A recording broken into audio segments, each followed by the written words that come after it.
मंगलाचरण। नमो अरिहंताणं नमो सिद्धाणं नमो आयरियाणं नमो वज्रायणं नमो लोये सव्यसायणं।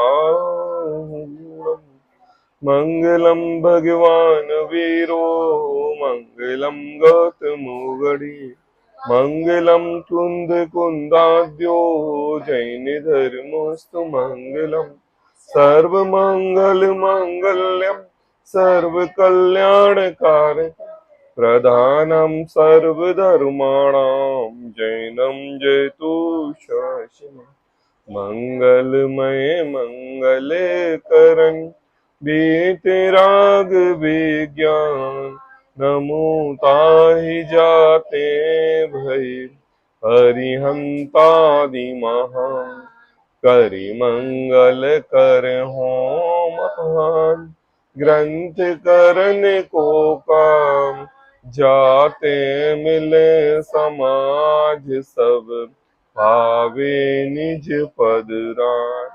मिथ्या देवादिक भजे हो है मिथ्या भाव तज तिनको साचे भजो यह हित हित उपाय। आचार्य कल पंडित टोडरमल जी की यह अनुपम रचना मोक्ष मार्ग प्रकाशक ग्रंथ जिस पर अपनी चर्चा चल रही है। छठवां अधिकार, यह मिथ्यात्वी जीव गृहीत मिथ्यात्व के कारण श्रद्धान से लुटा हुआ व्यक्ति कुदेव कुधर्म और कुगुरु को अपना श्रद्धेय ध्येय और आराध्य मान लेता है। वास्तव में उसका निज स्वभाव अपना आत्म तत्व ही ध्येय आराध्य और ध्यान योग्य है। वास्तव में यह ऐसी तलवार है जो अपने स्वयं के कर्मों के काटने से स्वयं से प्रकट होती है, लेकिन यह जीव प्रत्येक समय परद्रव्य को परिणमाने के परद्रव्य को करने से अर्थात यह शरीर इस शरीर के आश्रित क्रियाओं को करने में धर्म मानता है। वास्तव में जो धर्म आत्मा का स्वभाव है वह धर्म शरीर का स्वभाव कैसे हो सकता है? शरीर की क्रिया से धर्म कैसे हो सकता है, जबकि वास्तव में धर्म का स्वभाव तो आत्म तत्व है। वस्तु स्वभावो धम्मो आता है, वस्तु का स्वभाव क्या है? धर्म है। मतलब अपनी निज परिणति से ही, निज के लिए ही और निज समय का ही उपयोग करके यह जीव भगवान बन सकता है, लेकिन यह जीव प्रत्येक समय परद्रव्य में, शरीर शरीर आश्रित क्रियाओं में, पंच इंद्रियों में, संसार के सुखों को ना भोग करने के कारण यह मंदिर चैत्यालय आदि में भी पंचेंद्रिय विषयों की आसक्ति रूप कार्य करता है और यह मानता है कि मैं धर्म कर रहा हूं। आई बात समझ में? लेकिन उससे कोई धर्म होने वाला है नहीं। हमारा जिनागम तो इतना सूक्ष्म है कि एक विकल्प मात्र रागादि का परिणाम भी आत्मघात का परिणाम का दोष लगता है। कहा एक विकल्प मोह राग देश रूपी भाव ही इस आत्मा के प्रति आप द्वेष उत्पन्न कर रहे हो, आपको मोक्ष प्राप्त कभी नहीं होगा। ऐसी बात को टोडरमल जी ने 189वें नंबर पेज पर कल हमारे लिए व्रतादिक की बात कही थी। और व्रतादिक के साथ साथ यह जीव कैसे व्रत के समय में, उपवास आदि एकासन के समय में विषयों के प्रति आसक्त रहता है। कार्य तो हो रहा है प्रमाद और आलस और वीतरागता लाने का, आई बात, प्रमाद घटाने का, वीतरागता लाने का, लेकिन यह जीव उस एकासन के समय पर भी कंदमूल आदि फलों का भक्षण करके, रात्रि भोजन करके हिंसा को ही पुष्ट करता है। फिर कहा कि देखो कई कार्यों में तो भक्ति आदि के कार्यों में हिंसादिक पाप की प्रवृत्ति करता है, भक्ति करता है। सच्चे देवसाद गुरु के समक्ष यह मृदंग वगैरह बजा के, ढोल बजा के, नाना प्रकार की म्यूजिक बजा के, नाना प्रकार के अनंत जीवों की हिंसा करता है। नृत्य करते समय रात्रि के समय दीपक आदि जलाता है। दीपक आदि जलाते समय यह जीव पैर के नीचे कितने जीव को चल रहे हैं उसको भी नहीं देखता। मतलब यह कैसी भक्ति है कि भक्ति तो स्वयं से हो रही है और अनंत जीवों का घात हो रहा है। उसके बाद टोडरमल जी ने ये कहा कि देखो यह शरीर की नाना प्रकार के वेश धारण करता है, शरीर को कष्ट देता है, योग करता है, आलाप विलोम करता है ना, पंचांगनी तप तपता है, अग्नि में छोटे बड़े जीवों का घात करता है, और क्या मानता है कि यह धर्म हो रहा है। उसके बाद पवन साधन योग्य कार्य करता है, क्या करता है, हवा को रोकता है, हवा को लेता है, भोजन जल आदि को एक नाक से डालता है, दूसरे से निकालता है, ऐसी नीति धोती आदि कार्यों को धर्म मानता है। क्या होता है इससे, वास्तव में इस जीव की क्रोध मान माया लोभ यह अभिप्राय ही पुष्ट होता है, धर्म होता नहीं है।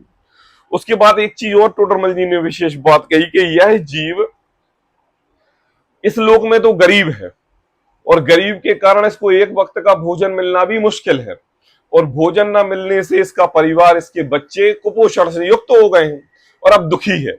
अब दुखी है तो इसको सुख प्राप्त करने का किंचित भी रास्ता नहीं दिख रहा है। तो किसी कुगुरु के संयोग में आके उस कुगुरु ने यह कह दिया कि तुम अपने प्राणों का घात कर दो और धर्म के नाम पर कर दो, तो तुम्हारा अगला भाव सुधर जाएगा, ये भाव तो मैं सुधारने के लायक नहीं हूं। तो यह क्या करता है, यह माइंड वॉश करके, किसी भी जीवों की हिंसा करके या धर्म करके अपने आप को, क्या कहते हैं, देखो हिमालय में जाके गलते हैं और काशी में जाके करौंद लेते हैं, ऐसे अपने शरीर को गला के धर्म मानते हैं। इसलिए आप घात करना कुधर्म है, टोडरमल जी ने यह बात कही।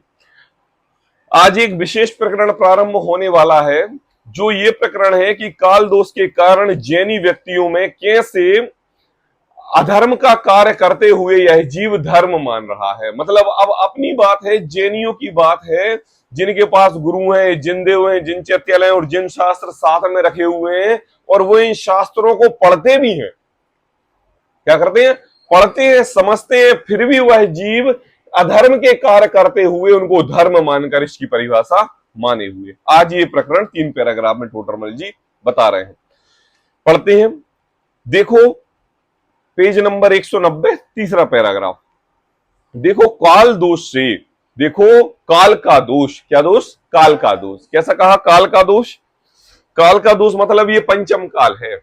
छठवें काल में तो यह जीव वैसे ही भ्रष्ट रहेगा, है ना, एक दूसरे को खाएगा, कोटरों में रहेगा।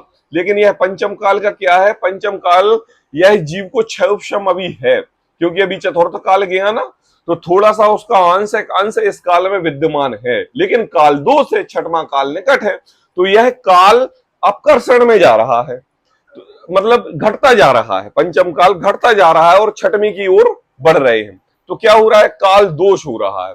अब काल दोष क्या हो रहा है, शिथिलता आ रही है, शरीर की आयु घट रही है, रोग यह जीव हो रहा है, मेहनत इसको करनी पड़ रही है, ये सब काल दोष के कारण ये कार्य हो रहा है। तो देखो काल का दोष, आई बात समझ में। मतलब इस काल के दोष को ऐसा माने कि जब रावण के समय विभीषण रामचंद्र जी के पास गया और रामचंद्र जी से कहता है कि मुझे अपनी उसमें ले लो, सेना में आप उपस्थित कर लो, तो सब लोगों ने ऑब्जेक्शन उठाया, अरे भाई ये तो रावण का भाई है, मैं इस राम की सेना में इसको कैसे लूं, ये तो भेद करके हमारे लिए परास्त कर सकता है। भाई अन्य पर, एक सेनापति मंत्री पर भरोसा तो किया जा सकता है, अगर जो सामने विरोधी पार्टी है और उसका जो हेड है और उसी का भाई उधर से छोड़ के आपकी पार्टी में आ जाए तो शक होगा कि नहीं। तो विभीषण क्या कहता है रामचंद्र जी से, अगर मैं एक बात भी झूठ बोल रहा हूं और अगर आपको भरोसा नहीं है तो मैं यहां से मर के पंचम काल में जाके मनुष्य हूं। चतुर्थ काल चल रहा था ना, तो कहता है कि मैं पंचम काल का मनुष्य हूं। मतलब पंचम काल में ऐसे काल दोष की प्रवृत्ति आती है कि यह जीव अपकर्षण के कारण अपने क्षयोपशम के ज्ञान से कम होता है, शरीर से रोग सब प्रकार से ये ग्रसित होता होता होता छठवें काल की ओर जाता है। मतलब प्रति समय इसके दुख और कष्ट की निरंतर अवधारणा चलती रहती है, चाहे वह जीव त्रियंच में हो और चाहे वह जीव मनुष्य गति में क्यों ना हो, और किसी भी पर्याय में क्यों ना हो, स्त्री पुरुष नपुंसक किसी भी पर्याय में दुख होता ही रहता है। तो देखो टोडरमल जी कह रहे हैं काल दोष, देखो तो काल का दोष। जैन धर्म में भी कुधर्म की प्रवृत्ति हो गई है। क्या हो गया है, जैन धर्म में भी कुधर्म की प्रवृत्ति हो गई है। टोडरमल जी ने जब 250 वर्ष पूर्व ये लक्षण लिखने प्रारंभ किए तो उन्होंने जैन व्यक्तियों की सभा में ऐसी बात करते हुए उनको ऐसा लगा कि कुछ जैन जो हैं इसमें जैनी जो कार्य कर रहे हैं और उसमें जो कार्य हो रहा है वह वास्तव में अधर्म का कार्य है और धर्म मान रहे हैं, और उस धर्म को अधर्म कहने की शक्ति किसी की है नहीं। क्यों? क्योंकि जीव की परिणति हो गई है, देह आश्रित कार्य करने में, जिनेंद्र प्रभु को खुश करने में लगा हुआ है। अब उसके खुश की परिणति को कोई टोके तो उसके विरोधी खड़े हो जाएंगे। तो कहते हैं कि यह पंचम काल का दोष है कि यह जीव धर्म के कार्य पर भी अधर्म का कार्य कर रहा है और मति भ्रष्ट होने के कारण धर्म मान रहा है। तो क्या होगा? अब समझाने वाला कौन? मतलब ऐसा जीव कि रास्ता उसको ये मालूम है कि हमें इस रास्ते पर चलना है और चल रहा है इस रास्ते पर और श्रद्धान किए हुए है कि यही रास्ता सही। तो कहते हैं देखो, जैन धर्म में भी कुधर्म की प्रवृत्ति हो गई है। जैन मत में जो धर्म पर्व कहे हैं, क्या कहे हैं? जैन मत में धर्म पर्व। जानते हैं अभी सब लोग धर्म के पर्व जैन धर्म में कौन कौन से होते हैं? महावीर जयंती, दशलक्षण, रक्षाबंधन, अष्टानिका, दिवाली, दीपावली, अष्टमी चतुर्दशी, श्रुत पंचमी, हाँ, और देखो अक्षय तृतीया। देखो ये सब क्या है? ये आपने पर्वों के नाम बोले है ना। देखो इसमें से दो पर्व होते हैं। जब जब यह पर्युषण पर्व की बात आती है तो आपने विद्वानों के मुख से सुना होगा। एक होते हैं शाश्वत पर्व और एक होते हैं तात्कालिक पर्व। हाँ, पहले दिन पढ़ाया था आपको। हाँ, शाश्वत पर्व और तात्कालिक पर्व क्या होते हैं अनुपम? शाश्वत पर्व जो होते हैं कि वो किसी भी काल में रहे। पर्युषण जो पर्व है वो उसी समय आएगा। 8 है 14 है वो उसी समय आएंगी। अष्टानी का पर्व है, किसी भी काल में अष्टानी का पर्व उसी घड़ी, उसी चौगड़ी, उसी दिन ही आएंगी, चाहे वह आदिनाथ भगवान का समय हो और चाहे महावीर भगवान का काल हो और चाहे वर्तमान काल हो। ये होता है शाश्वत पर्व। हाँ हाँ, असल अष्टानी का 10 लक्षण। और कुछ होते हैं तात्कालिक पर्व। तात्कालिक पर्व क्या होते हैं? जो समय, तारीख, दिनांक, डेट, ईयर के माध्यम से पर्व मना लिए जाते हैं। जैसे दीपावली, अनंत चतुर्दशी नहीं, श्रुत पंचमी। उसके बाद जितने भी तीर्थंकर हैं उनके पंच कल्याणक मनाए जाते हैं। अक्षय तृतीया है ना। ये सब क्या है? घटनाएं घटी हैं उस दिन, तात्कालिक पर्व हैं, पहले से नहीं मनाते थे। जब उस तीर्थंकर के समय में उन तीर्थंकर के साथ जो घटना घटी, उस घटना के अनुरूप जो धर्म की प्रभावना हुई, उस प्रभावना के साथ ही तात्कालिक पर्व मना लिया जाता है। जैसे श्रुत पंचमी के दिन भगवान आदि मुनि आदिनाथ के लिए आहार मिला था ना, तो हम उस पर्व के लिए मनाते। अक्षय तृतीया के दिन, महावीर जयंती के दिन, ऐसा। और जो शाश्वत पर्व होते हैं, ये शाश्वत पर्व महावीर भगवान भी पर्युषण पर्व मनाते थे। हाँ हाँ हाँ, राम ने युद्ध बंद कर दिया था। तो ये सब क्या है? ये शाश्वत पर्व हैं। तो ऐसे दो पर्व होते हैं। तो देखो क्या होता है जैन धर्म में, ये दो पर्व, शाश्वत पर्व और तात्कालिक पर्व, धर्म की आराधना के पर्व होते हैं। किसके पर्व होते हैं? धर्म की आराधना। कैसी आराधना होती है?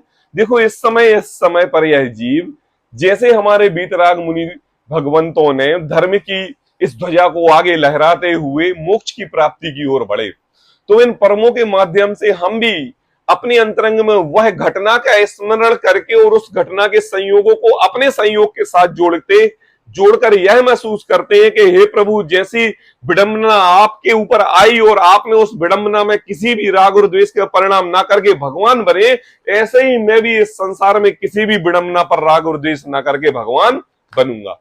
मतलब ये पर्व इन 365 दिनों में तात्कालिक और शाश्वत पर्व संयम के और वीतरागता के दिन होते हैं। वहां पर अपना समय हम जिन चैत्यालयों में देते हैं, जिन प्रतिमा के समक्ष बैठ के स्वाध्याय आदि करते हैं, स्वाध्याय आदि के करके अपनी आत्मा की आराधना करते हैं। इसलिए ये पर्व किसी की आराधना के नहीं, स्वयं की आराधना के पर्व हैं। इसलिए ये जैन ग्रंथों में, जैन धर्म में सबसे महान पर्व कहे जाते हैं। और बताओ, समस्त जैन समाज के लोग इन पर्वों को धूमधाम से तो मानता है कि नहीं मानता? मानता है कि नहीं मानता? महावीर जयंती मानते कि नहीं? कौन से व्यापार खुलते हैं जैनों के? कोई नहीं खुलते। सुबह से जाते हैं, स्वच्छ कपड़े वस्त्र कुर्ते पजामे पहनते हैं, फिर जुलूस निकलता है, जुलूस निकलने में डीजे चलते हैं, फिर बनाना केले सेब और फल फ्रूट आदि मिलते हैं, और फिर हम म्यूजिक सुनते सुनते महावीर की भगवान के जुलूस में जाते हैं। आपको 1% भी ऐसा प्रदर्शित होता है कि यह महावीर भगवान का जुलूस वीतरागतामय और संयम की ध्वजा को आगे लहराने वाला जुलूस निकल रहा है? एक समय भी ऐसा प्रतीत होता है कि हे प्रभु जिनेंद्र, आप कैसे वीतरागते के मार्ग पर चले और मैं कैसे असंयम रूपी को धारण करके नृत्य बाजे गाजे के साथ आपकी महावीर जयंती मना रहा हूं? रोकने टोकने वाला तो कोई है नहीं। क्यों? महावीर भगवान की जयंती और वो तो चले गए हैं, अब तो हमें कोई रोकने टोकने वाला नहीं है। तो अब क्या करें?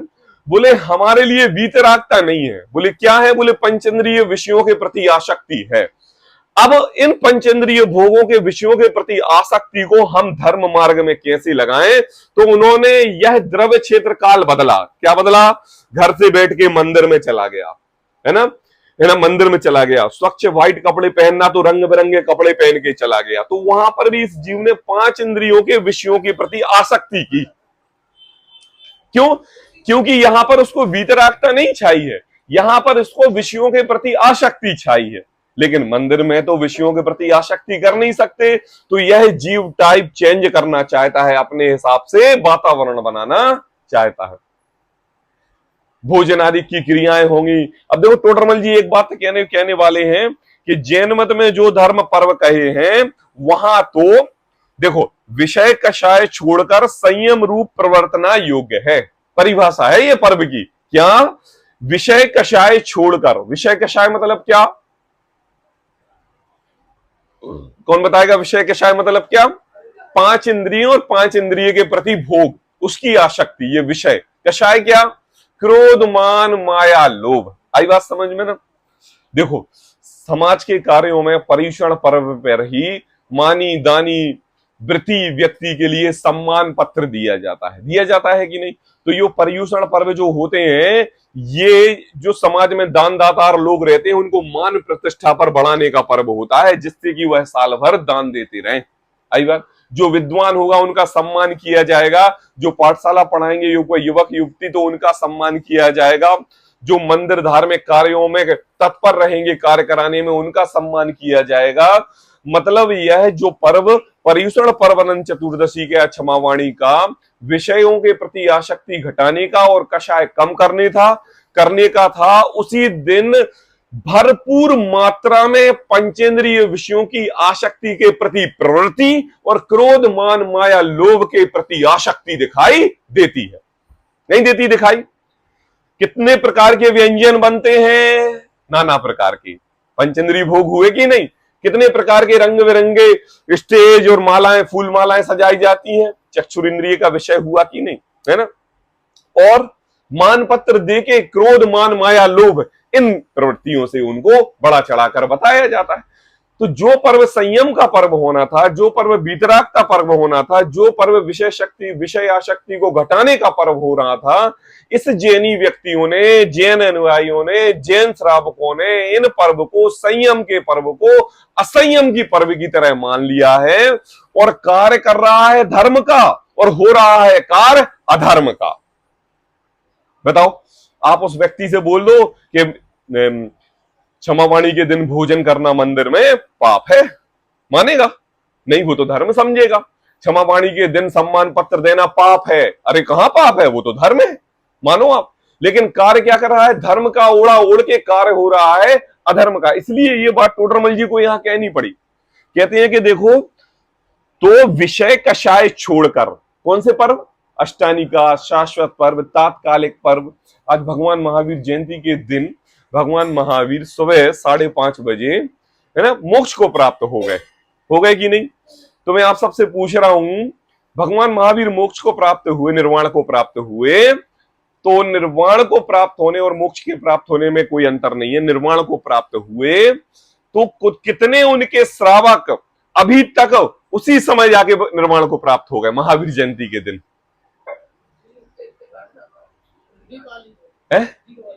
दीपावली के दिन। हाँ, कितने हुए? अच्छा चलो, हम हर बार दीपावली मनाते हैं और दीपावली के दिन कितने जीव मोक्ष जाते हैं? बहुत जाते हैं।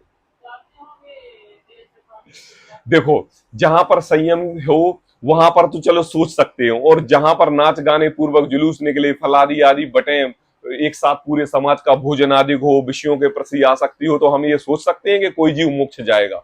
लेकिन मोक्ष मोक्ष जाकर उस समय भगवान महावीर ने वह दीपावली का पर्व सुशोभित कर दिया, और हमने उस धर्म को मनाकर उस पर्व को अशुशोभित कर दिया, राग रंग में व्यथा कर दिया।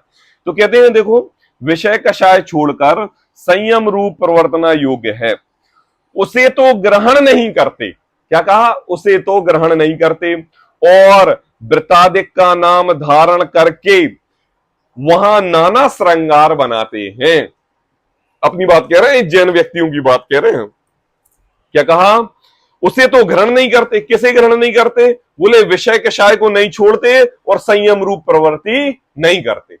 और क्या करते हैं? बोले ग्रहण नहीं करते, वृतादिक का नाम धारण करके वहां नाना श्रृंगार करते हैं। श्रृंगार से ले लेना, आपकी कषाय और कषाय की पूर्ति होने के कई कारण। आई बात समझ में? जैसे आपके लिए कोई कोई कोई फल आपको अच्छा लगता है, तो आपने व्रत का नाम लिया और संयम का दिन था, तो वो फल फ्रूट तो आपको छोड़ने थे, क्योंकि संयम लेना है ना। अब आपने क्या किया कि भोजन को छोड़ के केवल उसी फल का ग्रहण कर लिया, तो क्या हुआ? विषयों की आसक्ति के प्रति घटी कि बढ़ी? बढ़ी। तो कहते हैं कि देखो, व्रतादिक का नाम धारण करके वहां नाना प्रकार श्रृंगार बनाते हैं, इष्ट भोजन आदि करते हैं। क्या करते हैं? इष्ट भोजन आदि। नंबर 1 कैटर क्षमावाणी के दिन भोजन बनाएगा, पैसों की कोई कमी नहीं होगी, व्यंजन टाइप ऑफ क्वांटिटी में कोई कम नहीं होगी, और खाना कम पड़ना नहीं चाहिए। क्यों? क्योंकि क्षमावाणी के दिन मुख्यमंत्री और प्रधानमंत्री और समस्त नेतागण आ रहे हैं। आपका तो सम्मान होगा ही होगा, और साथ में पार्टी का भी सम्मान होगा, और पार्टी जिंदा रहेगी तो हमारे ये धर्म कर्म के कार्य शाश्वत चलते रहेंगे। क्यों? जिसकी सत्ता है तो उसके मान का तो पोषण करना पड़ेगा कि नहीं करना पड़ेगा। तो कहते हैं कि भैया भोजन आदि में कोई कमी नहीं रहनी चाहिए, तो इष्ट भोजन आदि करते हैं। किसके दिन? याद लगाते जाना सब, संयम के दिन, और जिस दिन हमें विषयों की प्रति आसक्ति छुड़ानी थी उस दिन। और क्या कर रहे हैं? बोले भोजन आदि करते हैं, कौतूहल आदि करते हैं। क्या करते हैं? कौतूहल आदि। हाँ, कवि सम्मेलन करते हैं। और देखो, कवि सम्मेलन में किन कवियों को बुलाते हैं? जो टीवी पर नाना प्रकार के हंसाने और चुटकुले वाले जो कविताएं सुनाते हैं उनको बुलाते हैं, और कवि सम्मेलन करवाते हैं, और उसको धर्म के नाम से जोड़ते हैं। एक धर्म का वो वाक्य नहीं करेंगे, 6 प्रकार के जाति के लोग आएंगे, 6 प्रकार की कहानी सुनाएंगे, सामने जैन श्रावक बैठे हुए हैं, मंदिर के समक्ष बैठे हुए हैं, और एक भी तत्व की बात नहीं होगी। और क्या कहेंगे? कौतूहल आदि करेंगे। क्षमावाणी के पर्व गले मिलके एक दूसरे को उठा उठा के क्षमा मांगेंगे, ऐसे उठाएंगे और पेट से ऐसे ऐसे करके वो उनको उठाएंगे और वो उनको उठाएंगे। आई बात समझ में? इंदौर में मनाई जाती है ऐसी क्षमावाणी, उठा उठा कर पटकते हैं एक दूसरे को, पेट से ऐसे गले लगाएंगे और पेट से ऐसे उठाएंगे 2-3 बार, क्षमावाणी क्षमावाणी क्षमावाणी। ये क्या है? कौतूहल है ना ये। मतलब आपने अपना मनोरंजन धर्म की चादर ओढ़ के पुष्ट कर रहे हो कि नहीं? तो कहते हैं कौतूहल आदि करते हैं। नए नए प्रकार के विचित्र वेशभूषा रूप प्रोग्राम किए जाते हैं। 15 से 20 साल की कन्याओं को विचित्र वेश धारण कराकर स्टेज पर फैशन शो कराया जाता है। नृत्य ज्ञान भजन आदि फिल्मी धुनी पर बजा के नृत्य कराए जाते हैं। अरे आज के समय में तो डांडिया को जैन धर्म के पर्वों में ऐसे मनाने लगा है कि अगर डांडिया बज जाए तो पता ही नहीं चले कि यह जैन का पर्व मनाया जा रहा है कि अजैन का पर्व मनाया जा रहा है। मतलब कैसे हमने टोटल कुरीतियां हैं, उन कुरीतियों को अपने जैन धर्म में अवधारण कर लिया है हर प्रकार से। तो बोले कौतूहल आदि करते हैं, वह कषाय बढ़ाने के कार्य करते हैं।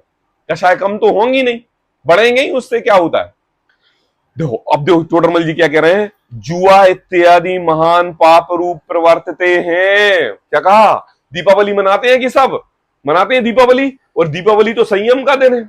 हे प्रभु हम भी भगवान बने, ऐसी हम अपने अंतरंग में धारणा लाते हैं। लेकिन कई जैन समाज के लोग रात में रुपए पैसे ले जाके जुआ खेलते हैं, किस्मत आजमाते हैं। क्यों? लक्ष्मी की पूजा करते हैं ना, कर देते हैं ना, और क्या करते हैं? जुआ खेलते हैं। तो टोडरमल जी को ये लिखना पड़ा 250 वर्ष पूर्व कि देखो भैया, जो विषय कषाय को छोड़कर संयम रूप प्रवर्तने का धर्म था, उस धर्म को यह जीवों ने विषय कषायों की प्रवृत्ति, नाना प्रकार के भोजन, कौतूहलादिक कषाय बनाने के साधन और जुआ खेलने आदि को धर्म मानने लगा है।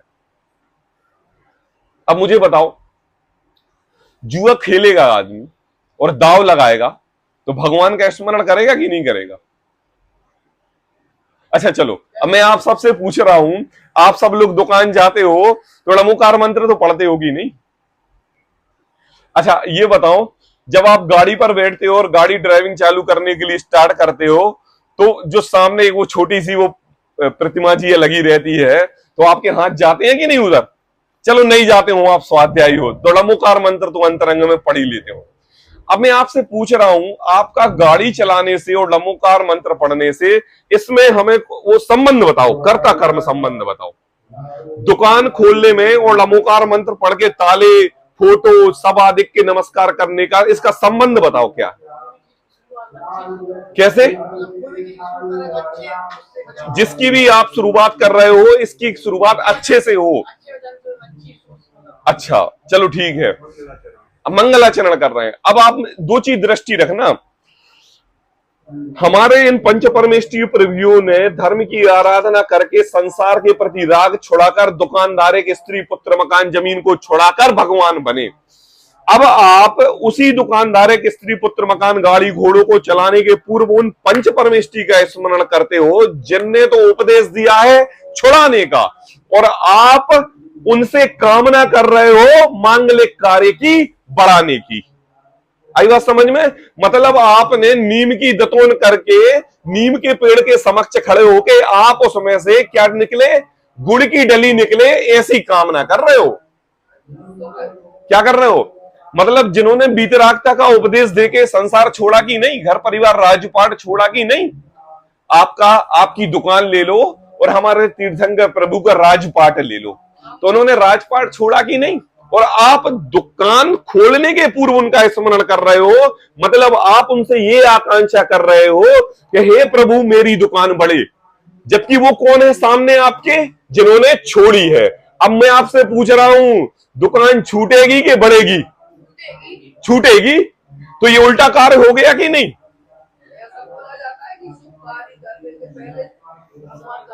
शुभ कार्य करने के पूर्व भगवान का नाम लो, वांछा कुछ नहीं। अब देखो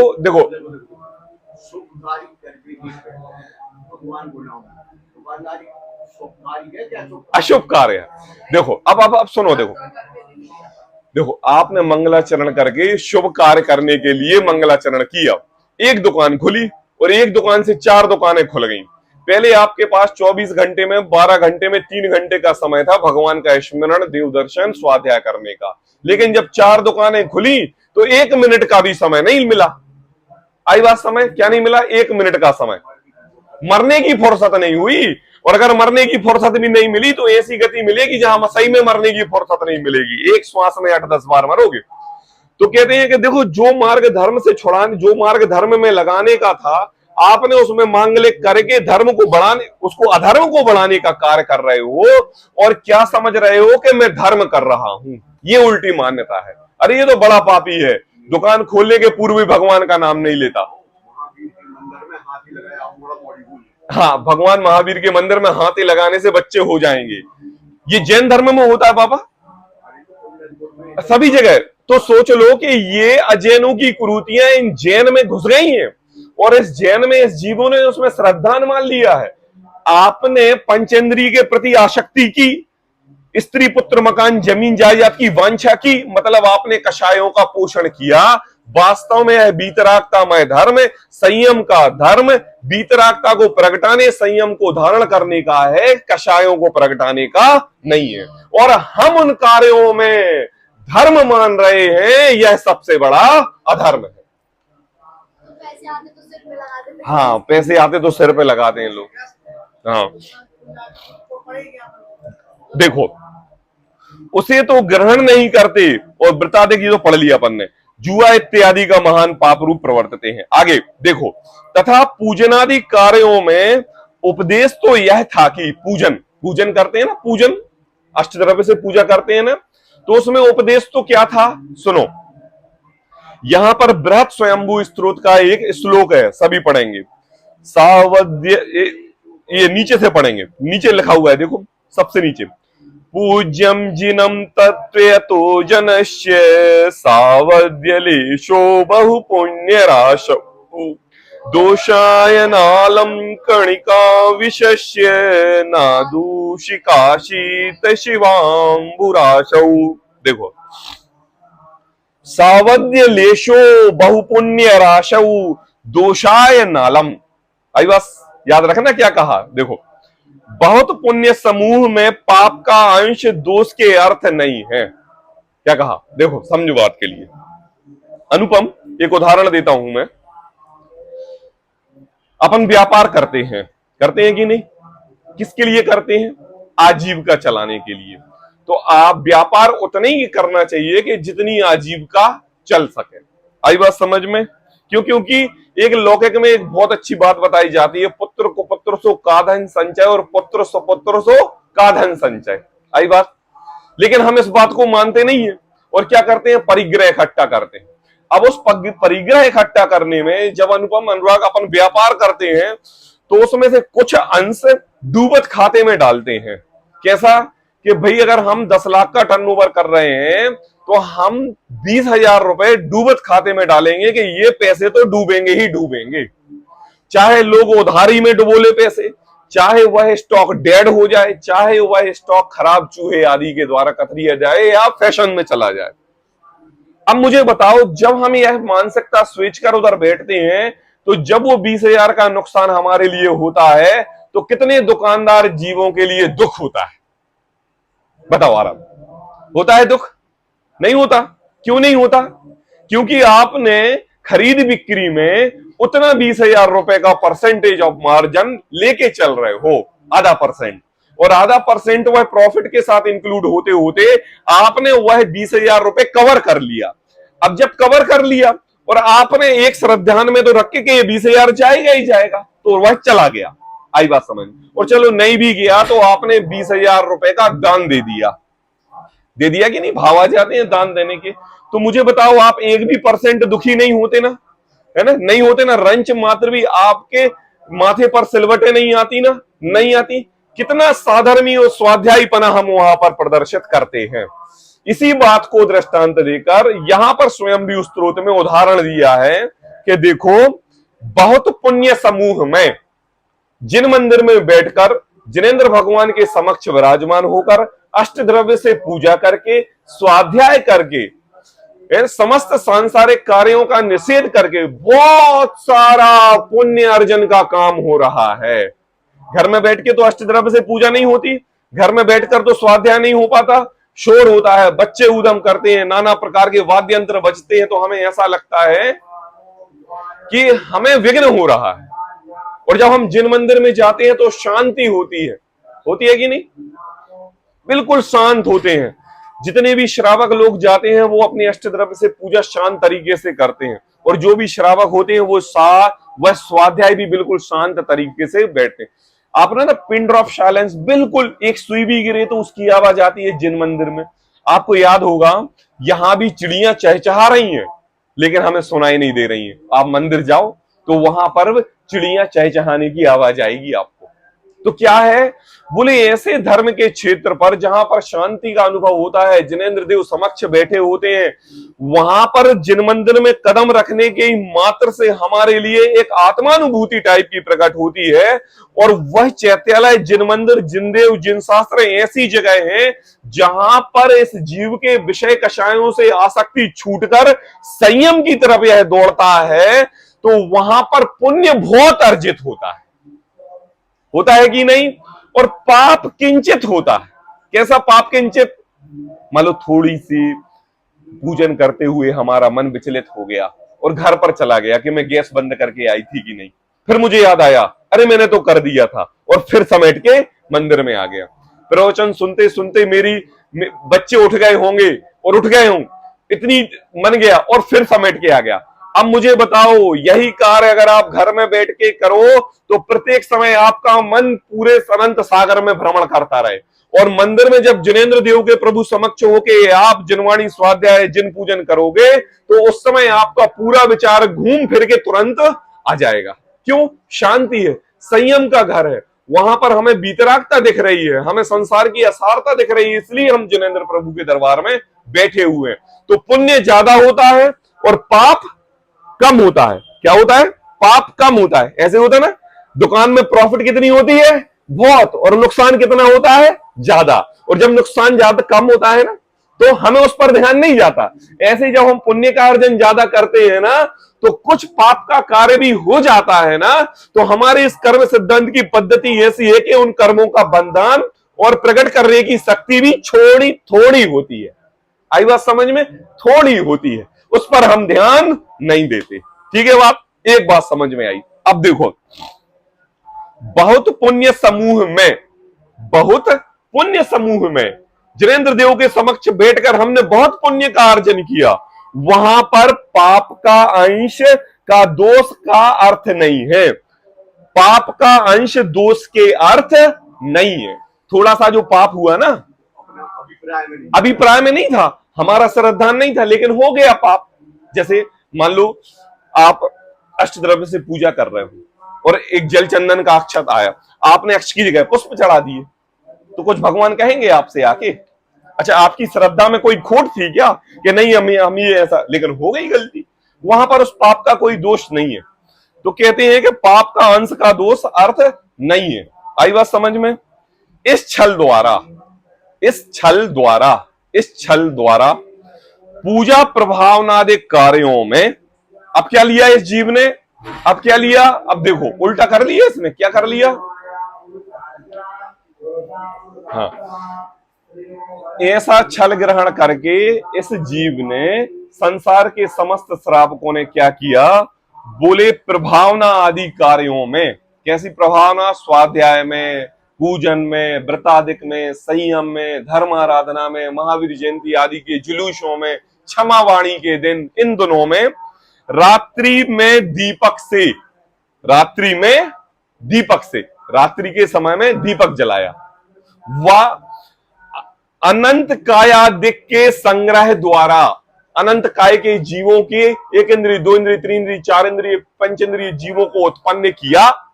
अब जलेबी बनाई आपने, है ना, अगले दिन क्षमा वाणी और जलेबी बनी, और आपने एक दिन पहले क्या डाला? खमीर डाला, या डोसा बने तो खमीर डाला। अब खमीर जब उठा तो उनमें अनंत जीवों की उत्पत्ति हुई। आपने महावीर जयंती के दिन लाड़ू चढ़ाने का जो प्रथा चल रही है, एक दिन पहले रात्रि में लाड़ू बनता है और शक्कर को कढ़ाई पर ओटा जाता है और उसके लाडू बनाए जाते हैं। देखो, एक तो मीठा द्रव्य, और मीठे द्रव्य में अनंत जीव की उत्पत्ति तो सदाकाल होती रहती है, और जब रात्रि में अनंत जीवों की उत्पत्ति के होने के समय में आप उसको बनाओगे तो अनंत जीव फिर उत्पन्न होंगे, और जब भगवान के समक्ष चढ़ाओगे तो जब तक तो और अधिक जीव हो जाएंगे। तो टोडरमल जी कह रहे हैं अनंत कायादिक के संग्रह द्वारा, मतलब आप जो लाडू के रूप में पिंड चढ़ा रहे हो, हे प्रभु, हे भक्त जनों, वो अनंत काय के शरीर जीवों का पिंड है, वह लाडू नहीं है। अनंत जीवों का पिंड चला रहे हो आप। कहते हैं रात्रि में दीपक जला रहे हो आप। वाह!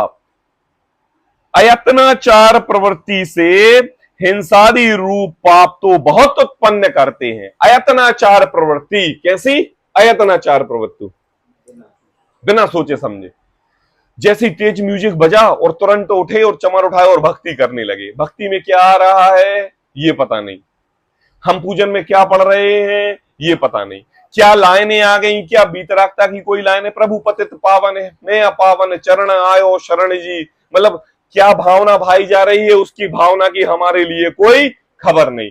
केवल पढ़ना है, और जब म्यूजिक तेज बजे तो नृत्य करना है और जोर जोर से ताली बजाकर अनंत काय के जीवों की हिंसा का कार्य हमें करना है। तो कहते हैं कि देखो, अयत्नाचार पूर्वक चलना, बैठना, उड़ना, नाचना, सर्व प्रकार के कार्य करने में अयत्नाचार करना, प्रमाद करना, आलस करना, प्रवृत्ति में हिंसादी रूप पाप तो बहुत उत्पन्न करते हैं। टोडरमल जी ने कह दी अब उल्टी बात करके बिल्कुल कि क्या कर रहे हैं कि बोले जहां पर पुण्य का काम ज्यादा होना था, अब वहां पर इस जीव ने छल का ग्रहण करके पाप का कार्य ज्यादा करने लगा। ये घर की बात नहीं है पापा, ये धर्म मंदिर जिनालय जिन चैत्यालय की बात है। किसका कार्य ज्यादा करने लगा? पाप का कार्य ज्यादा करने लगा। और स्तुति भक्ति आदि शुभ परिणामों में नहीं प्रवर्तते, वह थोड़े से प्रवर्तते हैं, सो वहां नुकसान बहुत और नफा थोड़ा कुछ नहीं है। आई बात समझ में? नुकसान ही नुकसान है। मतलब आपने छल कपट ग्रहण करके मंदिर में ये अशोभनीय कार्य कर रहे हो और क्या मान रहे हो कि फायदा बहुत हो रहा है और नुकसान कम हो रहा है। टोडरमल जी कह रहे हैं कि भैया तुम ऐसे अभक्ष भक्षण रात्रि में दीपक जला के अनंत काय के जीवों के हिंसा का दोष करके पाप का कार्य बहुत कर रहे हो, और जो थोड़ा सा तुम्हें देव दर्शन की भक्ति स्तुति का समय आ रहा है वो तो इतने बड़े पाप के कार्य में कोई गिनती नहीं है, उस पुण्य की कोई फायदा नहीं करेगा, किसी भी प्रकार का लाभ देने वाला नहीं है। ऐसा कार्य हो रहा है। तो कहते हैं कि देखो सो वहां नुकसान बहुत है, आई बात, और बड़ा, और वहां नुकसान बहुत है और नफा थोड़ा है। बताओ कुछ भी नहीं है। अनुपम ऐसा व्यापार खोलो कि जिसमें फायदा हो और खूब माल बुलाओ बेचो, खूब माल बुलाओ बेचो, खूब माल बुलाओ बेचो, और आपने एक परसेंटेज ऑफ मार्जिन में 5% की घटती, माल शॉर्ट होना, खराब होना, उधारी द्वारा पैसे खाए जाना, इन सब का मार्जिन नहीं जोड़ा। अब आप करते रहो मेहनत, 100 की चीज 101 में बेचते रहो, 100 की चीज 101 में बेचते रहो, घाटा पूर्ति नहीं करो, कितने दिन व्यापार में सरवाइव कर लोगे? कुछ समय तो आपके लिए ऐसा लगेगा अरे बहुत अच्छा चल रहा है, अरे बहुत अच्छा चल रहा है, बहुत भीड़ लगी हुई है दुकान में, अरे बहुत कस्टमर आ रहे हैं, और धीरे धीरे धीरे धीरे वे ही कस्टमर आपके घर को पूरे दीमक की तरह खा जाए। आई बात समझ में? तो क्या बोले व्यापार में लाभ तो दिख रहा था बहुत और घाटा दिख रहा था कम, लेकिन ये उल्टा कैसे हो गया कि नुकसान तो हो गया बहुत, मतलब अपनी जो पूंजी लगाई थी वो भी खत्म हो गई और प्रॉफिट कुछ भी नहीं बची। और सोचो यह जीव ज्ञानवान होके कर्म के क्षेत्र में तो सब गुणा भात लगाता है और केवल रुपए कैसे आए इसका पूरा तिगड़म लगाता है, और जब धर्म का कार्य आता है तो सब भूल जाता है, और सब भूल जाता है तो पाप के कार्यों में प्रवृत्ति करता है और मानता क्या है कि मैं पुण्य का कार्य कर रहा हूं। टोडरमल जी कह रहे हैं नफा थोड़ा या कुछ भी नहीं है, ऐसे कार्य करने में तो बुरा ही दिखना होता है। आई बात समझ में? कहा क्या दिखना होता है? बुरा ही दिखना होता है। तथा देखो टोडरमल जी और आगे कहते हैं जैन मंदिर तो धर्म का ठिकाना है। क्या कहा? क्या कहा? जिन मंदिर तो धर्म का ठिकाना है ना, जहां पर शिखर दिखाई दे, है ना, तो हमें दिखता है धर्म ध्वजा दिखाई दे, अरे वो जैन मंदिर है। जब भी हम किसी नगर में जाते हैं तो पहले ये पूछते हैं क्यों भाई इस नगर में जैन मंदिर है कि नहीं? बोले क्यों? बोले हम सुबह से देव दर्शन हमारे लिए करने हैं।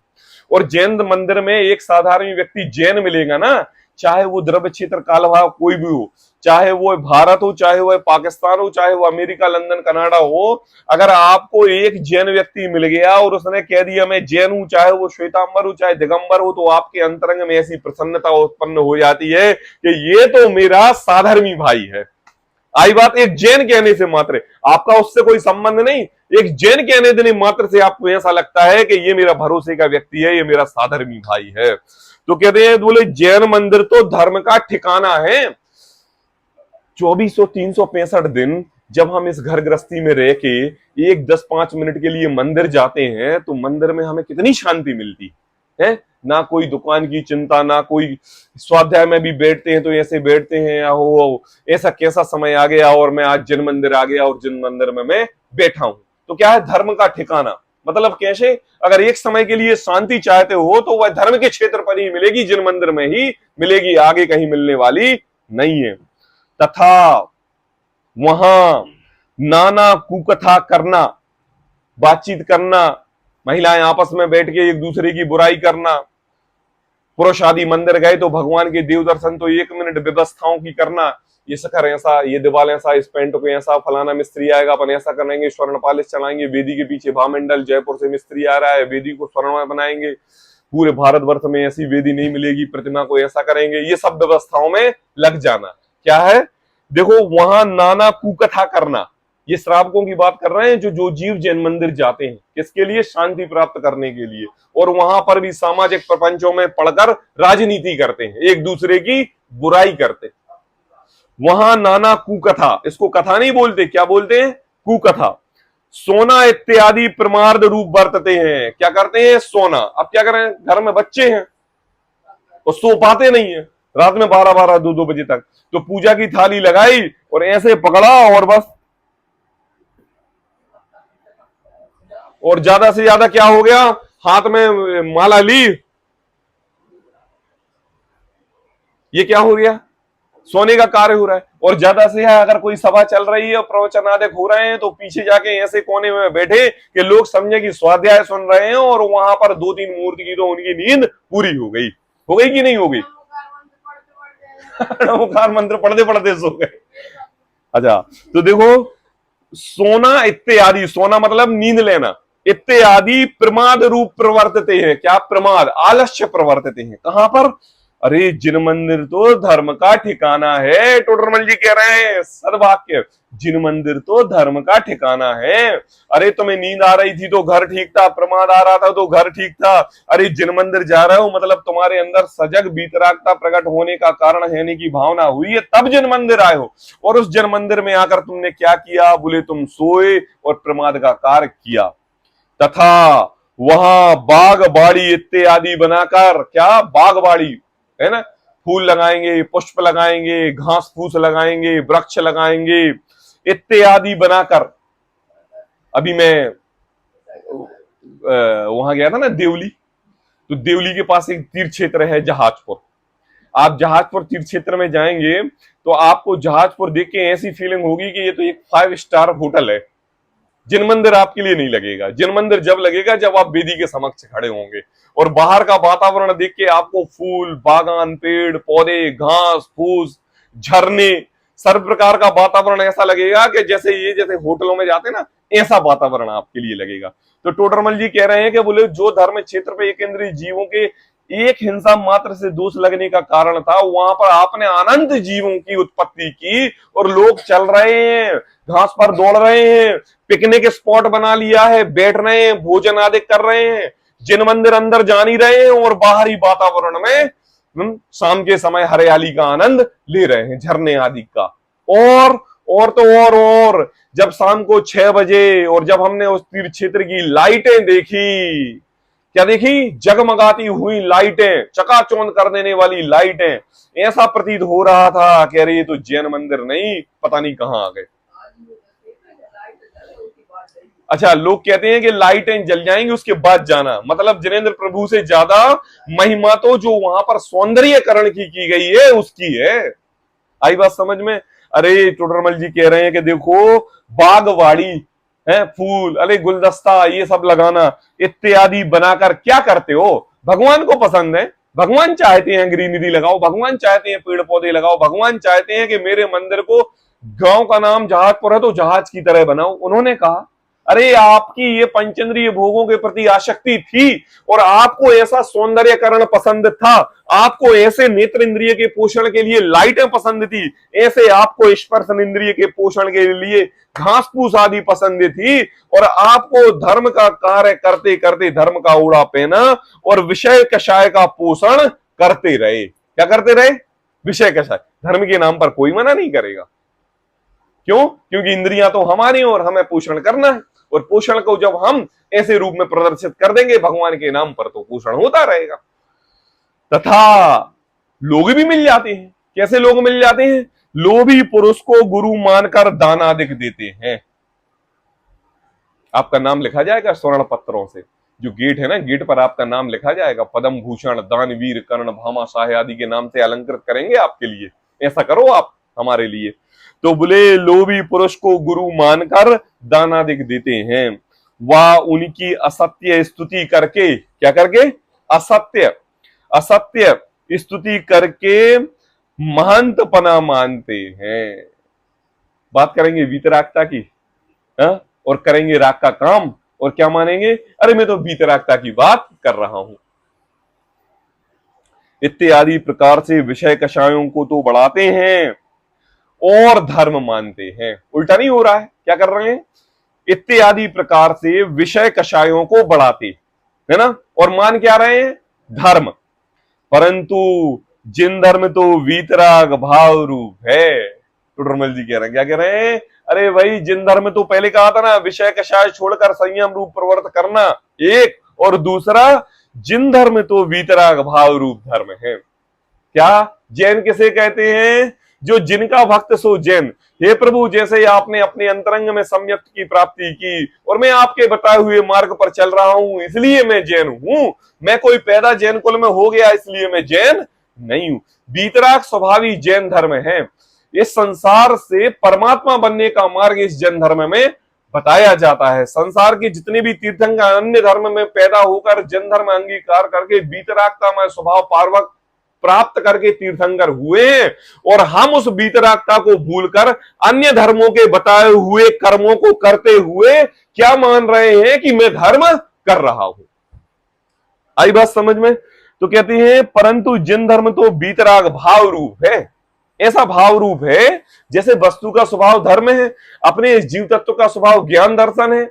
इस काल में नहीं, तीन काल में, इस पर्याय में नहीं, किसी भी पर्याय में वस्तु का जो स्वभाव धर्म होता है वो किसी के बाद काल में रहे उसका धर्म उससे छूटता नहीं है। ऐसे ही इस जन धर्म का स्वभाव जिस काल में रहे तो वीतरागतामय भाव रूपी धर्म रहेगा। कोई भी धर्म जैन बिना वीतरागता के नहीं होगा। अब चाहे वो चौथे काल का हो, दूसरे तीसरे किसी भी का पर्याय का हो, उससे ऐसी विपरीत प्रवृत्ति काल दोष से ही देखी जाती है। क्या कहा, टोडरमल जी कह रहे हैं कि देखो भैया, काल दोष का ओढ़ा मत ओढ़ो। काल तो दोष चल रहा है, घड़ी का समय तो अपनी गति से चल रहा है, और अगर आपने घड़ी के समय को देखते रहे और अपना ज्ञान क्षम का प्रकटता नहीं लेके आए तो आप भी इस काल की गंगा में बहते जाओगे, और क्या होगा, जहां काल लेके जाएगा वहीं पहुंच जाओगे। और अगर सम्यक्त की अवधारणा कर ली, सम्यक्त अपना अंतरंग में प्राप्त कर लिया, तो फिर वह काल चौथा रहे, फिर वह काल छठा रहे, वह चाहे गति देव की रहे, वह चाहे गति नरक की रहे, आपका अंतरंग परिणाम सुधरेगा तो गति और द्रव क्षेत्र काल भाव भी सुधर जाएगा। और अगर मिथ्यात्व की गांठ ऐसी बंधी रही तो किसी भी काल में यह जीव रहे दुखी हुए बिना नहीं रहेगा। आई बात समझ में। तो कहते हैं कि देखो, ऐसी विपरीत प्रवृत्ति से काल दोष से ही देखी जाती है। इस प्रकार कुधर्म सेवन का निषेध किया। 3 चैप्टर हो गए आज यहाँ पर। कौन सा, सर्वप्रथम कुगुरु का, सर्वप्रथम कुदेव का, दूसरा कुगुरु का, और अब तीसरा कुधर्म का सेवन निषेध किया। ये 3 चैप्टर छठवें अधिकार के टोडरमल जी ने खत्म कर दिए। अब यहां पर इस एक पेज में पंडित टोडरमल जी एक शंका उठाएंगे, किसकी अपेक्षा से, मुमुक्षु की अपेक्षा से, कि मिथ्यात्व भाव किस प्रकार हुआ। ये प्रश्न है, इसकी विशेष चर्चा अपन कल करेंगे। आज के लिए इतना ही। शुद्ध स्वरूप अविनाशी।